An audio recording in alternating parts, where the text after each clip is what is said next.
Hey everyone, welcome back to our channel. If you're new here, please subscribe. I'd really love that. If you're returning, how you doing? I wanted to talk about this really quick. There is a huge recall. More than 30,000 wireless power banks that were sold across the United States and Canada have been recalled over the reports that the batteries are catching on fire and exploding, causing thousands of dollars in property damage. The recall of the ESR Halo Lock power banks impacts products with the model numbers of 2G520, 2G505B, and 2G5112B. The items have 5 circular LED display lights on one side, were sold in dark blue, light blue, gray, white, and black. So these products were available for purchase on Amazon, at Home Depot, and at ESR Tech websites between September 2023 and July 2025. At least 24,000 were sold in the US and nearly 10,000 were sold in Canada. Now, ESR received 9 reports of the batteries catching on fire and exploding, resulting in about $20,000 in property damage. The lithium-ion battery in the recall power banks can overheat, then they can ignite, and they're posing fire and burn hazards to consumers. There haven't been any injuries reported, though, in connection to the recall, but consumers are urged to immediately stop using these power banks and contact the company for a full refund. The product should be disposed of in accordance with local and state hazardous waste disposal regulations, but please do not throw them away in the garbage, though, okay? The recalled lithium-ion batteries must be disposed of differently than other batteries because they present a greater risk of fire. So your waste management, your trash disposal center, their collection center may accept this recalled lithium-ion battery or device for disposal if you bring it to them. Before taking your battery or your device to a collection center, contact them first ahead of time and ask them if they accept them, or what you should do with them, with the batteries. If they don't take them, contact your municipality for further guidance. I don't think that this company that sold them is willing to take them back. So you can't just throw them in the trash, unfortunately. So I wanted to bring this to your attention because a lot of us use these power banks, especially during hurricane season and also in the winter months when it comes to us having blizzards and things of that nature. So with that, I wanted to bring something to your attention. A community member sent this picture in and I just started laughing. It's Jerome Powell at the Federal Reserve. Oh my gosh, did I just start laughing? I was like, oh my gosh, that's so darn funny. All right, guys, I'm going to leave you with these videos that were sent in by community members. Thank you for watching. I will see you in the next one, okay? You stay safe, you stay positive, you keep prepping, and as always, fear less and God bless. Ciao. This is the Daily Earthquake Report, August 16th, 2025. The largest earthquake of the past 24 hours was a magnitude 5.8 that struck near Poso Central, Sulawesi, Indonesia, at a shallow depth of 10 kilometers. This was the strongest quake recorded globally today. Several other significant events were also reported across the Pacific region. Tonga recorded a magnitude 5.5 south of Ewa Island, while New Caledonia experienced a magnitude 5.6 southeast of Mare Island. In the Philippine Sea, a magnitude 5.6 occurred off the coast of Miyazaki, Japan, adding to the regional seismic unrest. Closer to Australia, A widely felt magnitude 5.6 earthquake shook Kilkivan, Queensland yesterday, with thousands of felt reports submitted. In the South China Sea, a magnitude 5.2 occurred south of Kaohsiung, Taiwan. In the north, Kamchatka, Russia, registered a magnitude 5.0 offshore east of Ostrov Shumshu Island, continuing the activity we've been tracking in the region. Seismic activity remains elevated across the Pacific Ring of Fire. If anything major develops overnight, we will be the first to report it.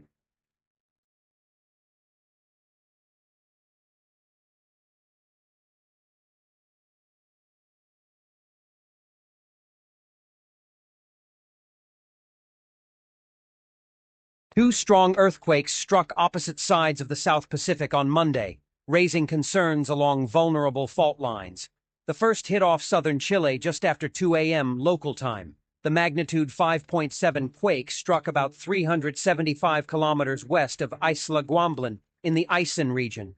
Though offshore, it was assumed to be shallow, the type of rupture that can transfer energy more directly to the surface. No tsunami alert followed, but this stretch of the Chilean coast is part of the volatile South American subduction zone, one of the most seismically active regions on Earth. Hours later, another strong quake hit near Samoa in the Central Pacific. At 8:48 p.m. local time, a magnitude 5.5 earthquake struck about 234 kilometers southwest of Apia. Reports confirm it was felt across parts of Samoa, again with an undetermined but likely shallow depth. The region sits along the boundary where the Pacific Plate collides with smaller surrounding plates, a zone capable of generating powerful quakes and tsunamis. Back-to-back events on both sides of the Pacific highlight the constant strain building across the Ring of Fire.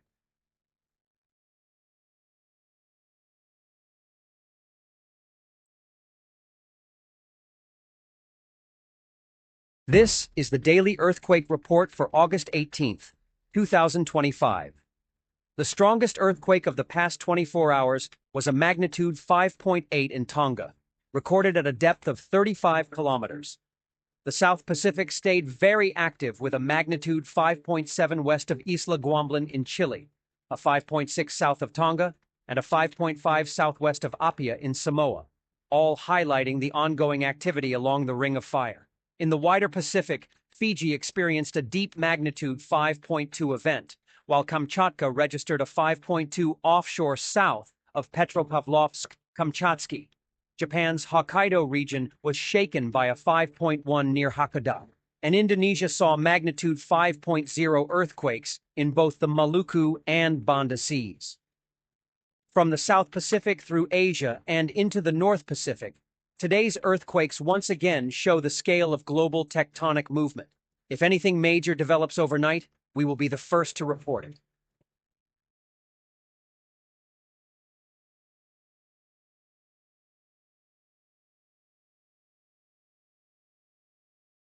This video is for anyone that uses their phone while it's plugged in. This is a non-contact voltage meter. As you can see, no voltage going to the phone right here. When the phone is plugged in, you're going to see a lot of voltage. Now, this is where it gets very interesting, guys. Look how far away it is. It's still measuring voltage, right? So a lot of people sleep next to their phone that's plugged in, and it is literally, this is going into your fucking brain, your body, damaging all your cells. But watch this. Not holding the phone, no voltage in the hand. Holding the phone, voltage meter starts going off. Crazy stuff, guys. I repeat, do not use your phone while it's plugged in. Do not keep it next to your bed. Put it in the bathroom or something. You don't need it fucking close to you overnight. This is very, very dangerous stuff, guys. Okay? Peace and love. Queensland just shook hard. A magnitude 5.4 earthquake hit the South Burnett at 9:49 a.m. EST, roughly 287 kilometers south of Gladstone. Reports are flooding in from Wide Bay, the Sunshine Coast, and parts of Brisbane. People felt a sharp jolt, windows rattled, floors thumped, shelves spilled. This was not a tiny local rattle, it carried across the region. Preliminary data points to a shallow event, which means stronger shaking near the source. For this part of Queensland, a mid-5 is uncommon. It lands in the same league as the bigger Queensland shocks of the past decade, and it arrives without warning on a quiet Saturday morning. Expect the map to light up with felt reports through the day as the numbers update. Depth and exact location can shift as analysts refine the solution, but the headline holds. A strong inland quake has just rolled through southeast Queensland, and it was widely felt.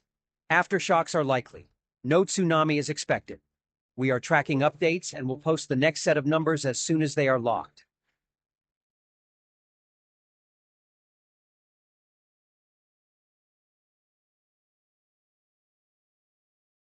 A magnitude 3.7 earthquake struck Yellowstone National Park today, August 19th, at 11:14 a.m. local time. The quake was centered in Park County, Wyoming, about 61 miles south of Bozeman, Montana, at a depth of 11 kilometers. This was the strongest quake Yellowstone has recorded in months, felt across Wyoming, Montana, and Idaho. Its size and position inside the park make it a noteworthy event in one of the most seismically active regions of the United States. The U.S. Geological Survey posted video from the Biscuit Basin webcam. The shaking is subtle but visible, offering a real-time look at how the quake rippled through Yellowstone's surface. Even without dramatic movement, the footage confirms how far the vibration reached. Earthquakes of this strength are capable of disturbing the balance beneath the park. Yellowstone is prone to swarms and rapid ground changes, and a jolt of this magnitude has the potential to set off additional activity. We always cover earthquakes in Yellowstone because they are never routine. This quake is another sign of ongoing movement beneath the park, and we will continue monitoring the situation closely and report fast if more seismic events follow.